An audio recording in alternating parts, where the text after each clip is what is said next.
Welcome everyone to our Stearns Financial Live chat for Friday morning. I am joined today by our senior partners, Haleh Moddasser from Chapel Hill and JT from Greensboro, who are going to lead us through a number of different conversations around how clients are looking at some of the latest data on social distancing, the economy, and then also how clients are making decisions and how they're looking at things from an opportunity, threat, or other viewpoint. So very rich content today. I think we will jump right in. I'm going to turn it over to JT. Go ahead. Super. Good. Well, good morning, everyone. Thank you, Dennis. I hope all are well and continue to experience good health. We appreciate, again, everyone who is on the front lines of fighting this pandemic. So we're going to do just a few comments around our updated viewpoints as we evolve our perspective on the scenarios around the economy. And then most of our time, hopefully, we'll be giving you some illustrations, some lessons learned, some observations as we continue to talk to a lot of clients about how they're adjusting behavior and outlook. So with that, let's jump into the first slide of content here. This comes from this week, an updated view from the Vanguard Institutional Strategy Group, and just describes what are the current scenarios. And so moving from left to right, you can see those probabilities. You know, early on in this, if you rewound the clock back to January, February, the general expectation was that it would be largely contained in China. Obviously, we've moved well past that, so zero probability. But at that time, most of the disruption was really to supply chains. We're still operating. I think this is a pretty widely held view. I was just on the phone with one of our lending funds, and they were describing that their outlook and the projections they're working on line up with this scenario 2, this base case. So they still assign at Vanguard about a 60% probability to a shelter in place beginning to be lifted in earnest, certainly by June. And you can see there all of the various components have seen a material impact, but the financial markets and those face-to-face sectors are the most significantly impacted. There are certainly perhaps 40% probability of more severe cases. We're going to talk about that a little bit, but should it turn out that the social distancing needs to continue in earnest for a lot longer or needs to come back heavily in several other waves, that would put us into scenarios 3 or 4, and obviously the impacts become even more profound in those outcomes. But for the moment, we're hopeful, maybe comfortable is a little too strong, but still anticipating that we stay in that scenario 2 that Vanguard assigned a 60% probability to. Okay. So with that, we can move to the second slide, and this focuses in on those sort of face-to-face sectors of the economy. This is from JP Morgan, but on the left, it shows what are the components of our economy that are most directly impacted by this. So from the bottom to the top in each of those left-hand charts, you move from the food and beverage area, restaurants and bars, up through entertainment, hotels, tourism, and travel, etc. So on the left, you can see that either by payroll jobs on the bottom or by consumer spending, these subsectors make up about 20% of our gross domestic product.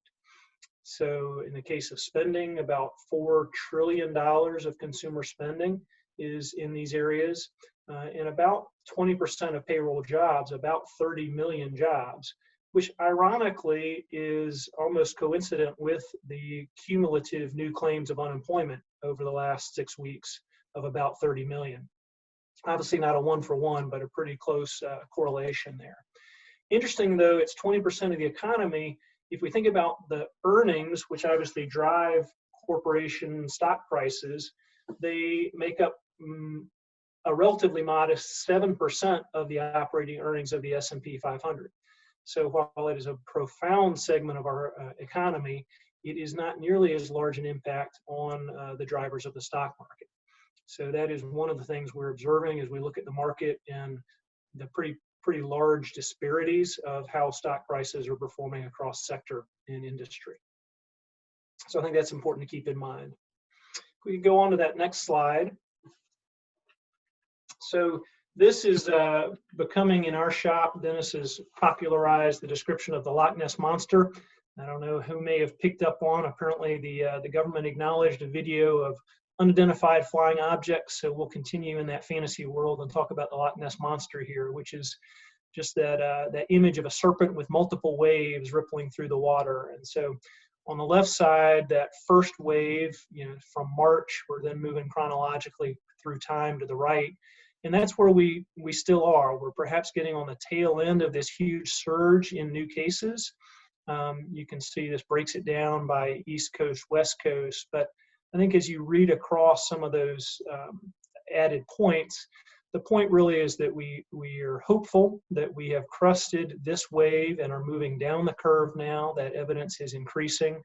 Nationally, it's still a little bit disparate as you look at state by state. In North Carolina, we're still seeing some increase. But as you move across that, you can see a lot of supportive actions that have been taken on antiviral trials, on testing capacity, on surge capacity, on additional ventilator access in the hospitals, on staffing up for doing better tracing. So as we move down the backside of this wave, and perhaps through the summer, the hope is that we're going to see very minimal new cases arising, which should allow kind of a wave 1 return to work, a wave 2 return to work in midsummer, and perhaps even schools reopening. Again, this is a hopeful base case, but even as Dr. Fauci was alluding to recently, we ought to be prepared for a very real possibility, if not probability, of some sort of a second wave coinciding with the historic, the typical flu season timing, which tends to peak with an early hump in late December and then the peak in early February. So best guess is to expect that would be a lot more muted than what we've been through. Obviously, there are other scenarios you could come up with, but if that could be the case, then we're going to be obviously a lot better prepared by all the preparation steps that are being taken now and through the summer. So, but that should be a little more realistic outlook for a potential multiple wave phenomenon. Yep, looks like Dennis wants to get in. Can we get him unmuted? Yep, thanks, JT. And just point out on that prior slide that Chairman Powell came in yesterday with his discussion of how they see the overlay of the economic impact and the virus impact, and to a certain degree, that undulating tail of the Loch Ness Monster. There's some overlap in those two, and so we talk about it more in our written chat, which is coming out later today, that, this tail end is probably going to be fits and starts and messy. And that was really how Powell described it yesterday. So JT, back to you. Good. Yeah, I think that's a good reminder. We've talked throughout this that you've got 3 different waves: the wave of infections, the wave of the economy, and the wave of markets. And again, reminder that the market tends to bottom well before the economy. Again, if that primary wave does subside substantially through the summer, still hopeful that we may see the economic bottom be relatively short-lived and the market bottom preceding that. But again, we need to keep open the possibility that that this goes deeper and longer. Turning to the next slide here, this just gives a little more granular view of the economic impact. The top are the very narrow segments of products that saw the biggest increase in demand. And of course, the more narrow you go and the more extreme the need, the greater the surge. Underneath the line are those areas that have fallen the most. So, if you look at that lower portion, you'll see from the entertainment segments like golf clubs and drones down 1/3 to 50%, to travel-related or work-related things like briefcases and luggage down 70, 3/4% decline in demand. Top half, intriguing to see, obviously disposable gloves, personal protective equipment being the most profound increase in demand, but interestingly followed by bread machines. So maybe some of you all are taking advantage of this, but some of that comfort food and the warm smells of baking bread is certainly therapeutic as we shelter in place. but also interesting through the middle of that graph to see a lot of those maybe traditional packaged foods, some of the things that have suffered as we had pivoted as a society more and more to the pickup meals and the fast service type meals. So a lot of those packaged goods coming back, some of the things that we probably, many of us grew up on in the 50s through the 70s or 80s. So again, just giving you a little more granular view of some of the things that are benefiting and being the most hurt. And mostly this lines up with your intuition of what you'd expect. So with that, we're going to pivot and open up more conversation. And I think Haleh is going to lead us through just some observations and examples of what this is, how clients are dealing with this as we move through it. Haleh.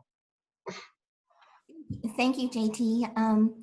Yeah, so this slide is based on some research done by Goldman Sachs, which is trying to measure the economic impact of lockdown versus social distancing.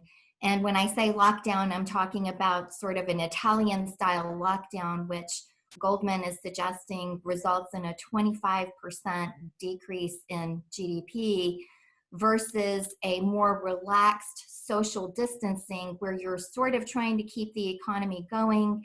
Maybe people are going back to work, but maintaining at least 6 feet, maybe wearing masks and whatnot. And so the example being used in this study is from China. As China starts to open up, restaurants are open, cafes are open, people are on the streets. But what we're seeing is more of a 90% economy, meaning that, as you alluded, JT, about 10% of the economy, and that's based mostly on discretionary types of spending and behaviors, such as going to restaurants and going to bars and cafes, going to performances, those continue to lag behind. And as our chat this weekend is going to suggest, it takes more than governments or state and local municipalities giving new rules, if you will, on what we can and can't do. We really aren't going to be able to get the economy back on track until you can convince the average consumer that it's actually safe to get on an airplane or that it's safe to go to a restaurant. And until the consumer is willing to engage, we're not going to see a full rebound of the economy. And I think that's what Dennis alludes to when he talks about fits and starts. As an example, as the curve flattens in New York, we're starting to see surges in Florida. Los Angeles yesterday was the second major metro area in the country that announced testing for everyone, even if you're asymptomatic. And as you might expect, they had the highest new case level that they've ever had, 1,500 cases.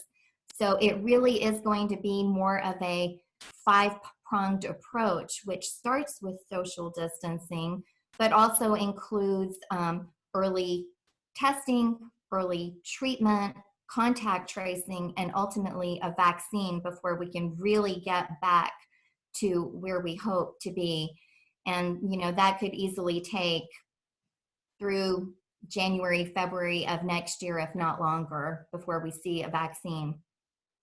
Yeah, we had an interesting thing happen this week as well with the Apple and Google partnership working on contact tracing, that some of the surveys of people said very high percentages, I'm sorry, I don't want them to be tracing my coronavirus.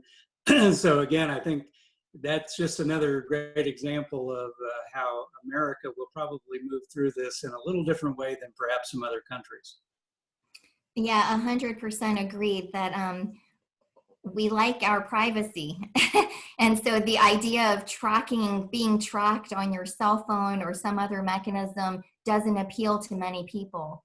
However, we've got to weigh the health benefits and risks to the economy as well with what we have to do to get through this safely. Yep. So why don't we open it up at this point, JT and Haleh, just talk about how are clients kind of dealing with all the tough decisions today? I mean, Are the concerns more in the healthcare area? Is it more their family? Is it more their financial planning? Is it more their investments? Is it more some combination, you know, their careers or businesses, some combination of all that? Yeah, I'm happy to start that off. I find a combination of business owners and employees who potentially have lost their jobs or had to shut down their practices because in the case of a doctor, it's elective, it's dermatology. So obviously you're not going to the dermatologist if you're worried about contracting the illness.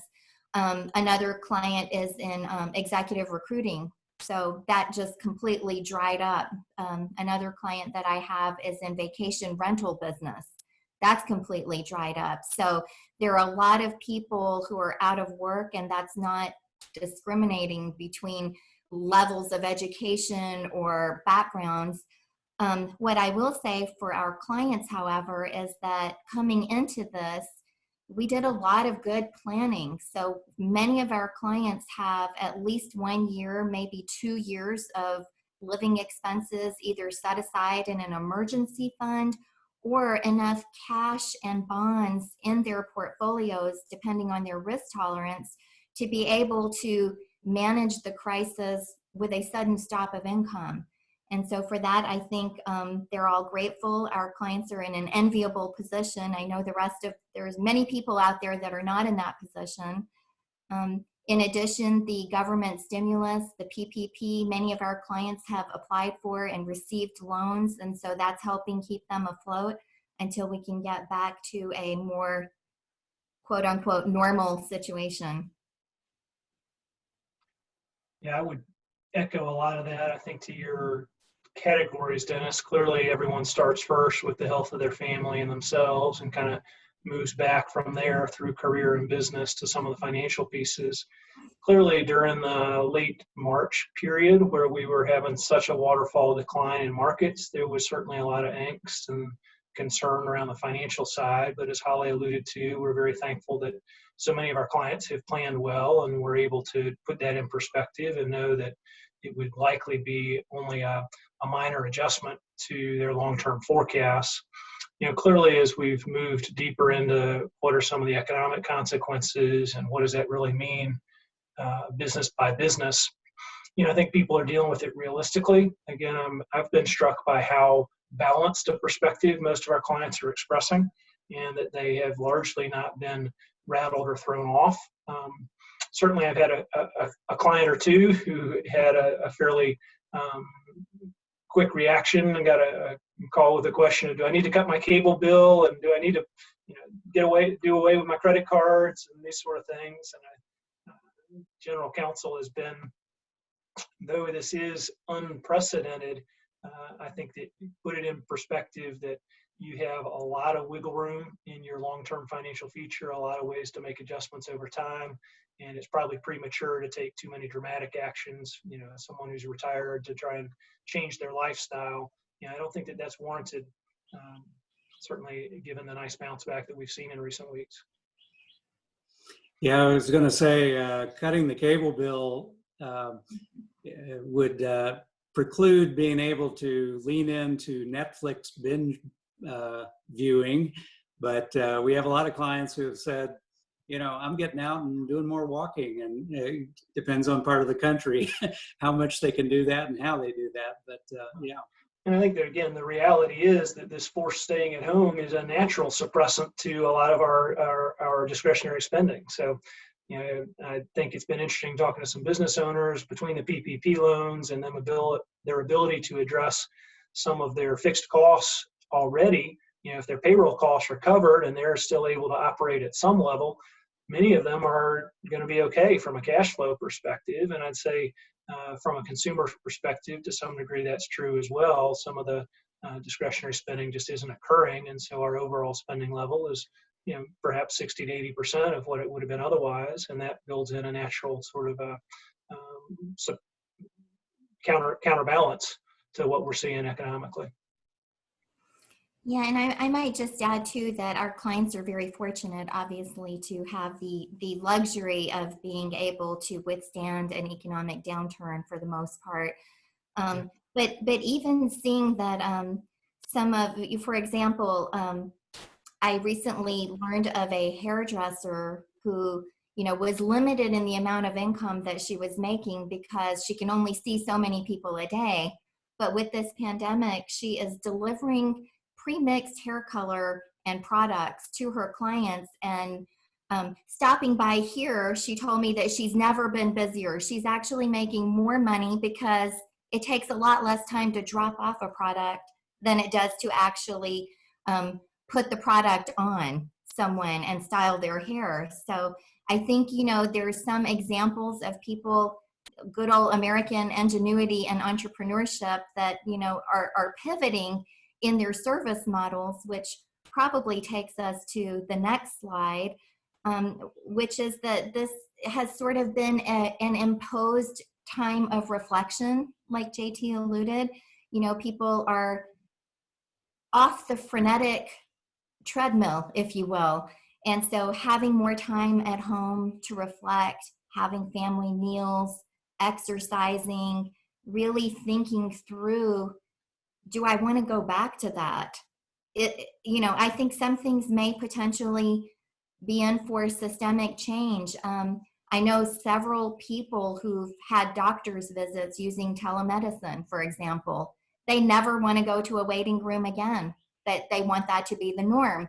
And so I think we may see shifts in, now that we've proven as a country that we can work remotely, is it really necessary to have everyone in an office from 8 to 5 days a week? And so those kinds of questions, the answers remain to be seen, but I think sometimes the best changes come about as a result of forced action. And this is one of those cases. Again, we don't want to make light. Obviously, it's fortunately a relatively small percentage of our direct clients, but for those who have been directly impacted, there are some pretty profound stories of the adjustments they're having to make. If they were in the entertainment business, you mentioned some of the medical, specialized surgeons that are doing elective procedures that don't exist anymore. So clearly, it may only be, that 5 to 20% of the folks we see, but some of them are having some very profound impacts. But again, I've been struck by their very positive attitude to be able to make those adjustments, move through them realistically, do what they can to support and be good community partners, but accept and adjust. A couple other anecdotes or examples. I've had 2 clients who, for various health reasons, had to take some time away from their careers and had intended to be resuming those around this time. And obviously that's been put on hold. So that's a pretty significant impact for them psychologically. But fortunately, they have sufficient wiggle room in their plan that they are still able to manage through that and weather it. And so they're kind of using this as a time to retool and try to improve their economic DNA, if you will. They're working on some additional skills and attitudinal leadership things that they can help them be even more effective when they are able to resume that career, knowing that it will be delayed a little bit more. Yeah. I think the other side, I'm sorry, go ahead. Yeah. So JT, I just wanted to mention that for those of you who missed our career counselor chat that we had with Matt and Linda Lutz last Friday, it was very popular. And so the link that we sent out also had some of the links to be able to be a book reviewer for their new book on top tier careers. That is something that I have seen a lot of clients leaning into because they really want to understand, okay, should I be leaning into some new career? Would it make me happier? Would the finances, if they're different, would I care? And then we have one client sent it to not only their 5 children and 6 grandchildren, but also sent it out to their network. So I think that is a great way to be more thoughtful during this period of time. And as we said last Friday, the investment in a new career is maybe one of the best returns you can possibly make today. okay, we can name half a dozen bargains that we're looking at right now for our Explore more growth-oriented clients, but the return on your career and the return on happiness, how can you even measure that? So again, I think that's a great thing for folks to lean in on, and refer back to earlier this week for those links to be able to be part of that. So go ahead, JT. That's excellent reminder. And again, I'd say it is interesting for those of us fortunate enough to be able to continue to work from home in a very similar fashion to what we were able to do prior to this. It is sometimes a challenge to get that balance. The family's closer by, so you want to lean into that time, but trying to still make space to explore and to do some things that bring some psychic benefit to you. Maybe that's picking up trying to learn the new language, or working on the jazz piano, or whatever it is that you find inspiring and that you maybe haven't had the time to lean in and try. One other anecdote I'll mention, and this has given me some encouragement for return to normalcy, is we still see a striking high volume of real estate transactions proceeding and continuing. I was talking to a client who got an offer on their home yesterday after only a week. We've got other clients that are completing purchases and sales. And so really actually fairly pleased. Now, some of that may still be a tale of a high level of activity prior to the real impact of the shutdown. But it is interesting to me to see still a lot of real estate activity transacting, and that may be hopefully a leading indicator of, as we move into the post-COVID intense phase, that we're going to see a potential snapback. Yeah, very good. So one interesting piece of tidbit, the Stearns Financial North Carolina Technology Association survey poll that we started a few weeks back. This particular week, now this surveys 300 of the leaders of North Carolina technology companies. Some of them are big companies, you would know the name. Some of them are smaller upstarts that you might not know their name, but they're going to be big in the future. And so in that North Carolina technology poll, it is interesting that 80% of respondents said that there's a lot more working at home, and many of those are up to 100% working at home. Now, this is technology, so in a lot of cases, they can do that as opposed to some of our manufacturing clients. And they also said that the opening back up of the environment, half of the respondents, almost half, said they're still hiring people. And so this gets back again to what we were told last week by our career counselors, that there's still activity going on in a number of different areas, and you just need to kind of up the game to figure out where those are if you are trying to get a new career, or you've lost your job, or you're even trying to reinvent your business. The other thing that was interesting, though, so again, these are folks who are plugged into technology trends, and they said that compared to the last poll we had, they think it's going to be a little bit longer before things truly get back to normal. So that reinforces what we've already showed you, some of the data on this chat about sort of that long tail of fits and starts that we may be dealing with over the next 3 to 6 months. So Haleh, would you like to bring us home? Sure. Well, I know that a lot of people out there are feeling kind of hopeless and helpless. And so we want to encourage you while you can to engage socially and be responsible. That is something that you have control over. Everything from maintaining social distancing to actually supporting companies that are behaving in a way that are consistent with your values. And I say that because I think the average consumer and or investor doesn't really appreciate the amount of leverage they have over rewarding corporate behaviors that they're happy with.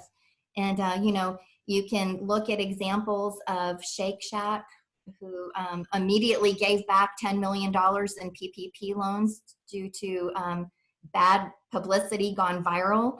and to, you know, what products you're buying. You know, if you don't like the way Tyson Foods is treating their employees, you know, you don't have to buy their products. So there's a lot that you can do. And in this day and age of social media, don't underestimate the power of being a consumer and an investor. Many people would say that corporations are actually the real power brokers of the way that we as a society treat our employees and our consumers. And so there is a lot that you can do, more than just waiting for an election. And so use that power. Yep. Thank you, Holly. So to wind up today, just a reminder that this has been taped and will be available early next week, and actually probably over the weekend for those of you who are subscribers to our YouTube channel, but you'll also be getting the email with the link on Monday. And then this afternoon, we have another interesting people and interesting times interview with Dr. Jennifer Thomas, and she will be walking us through the 5 love languages, which, as we mentioned on the piece that we sent out about it, are being used by many of the top leaders in corporate America and by some of the championship sports teams. Some teams you would never dream would use love languages to try to figure out how to communicate better between people and how to work better as a team. So there may be lots of nuggets if you have any kind of issues in your own family or sheltering in place or with your employees. There's a lot of interesting things to learn this afternoon, and that'll be at 4 p.m. Eastern. In the meantime, on behalf of Holly and JT, we wish you a great weekend and look forward to talking to you in the near future. Thank you. Thank you. Thanks, Dennis. Bye, all.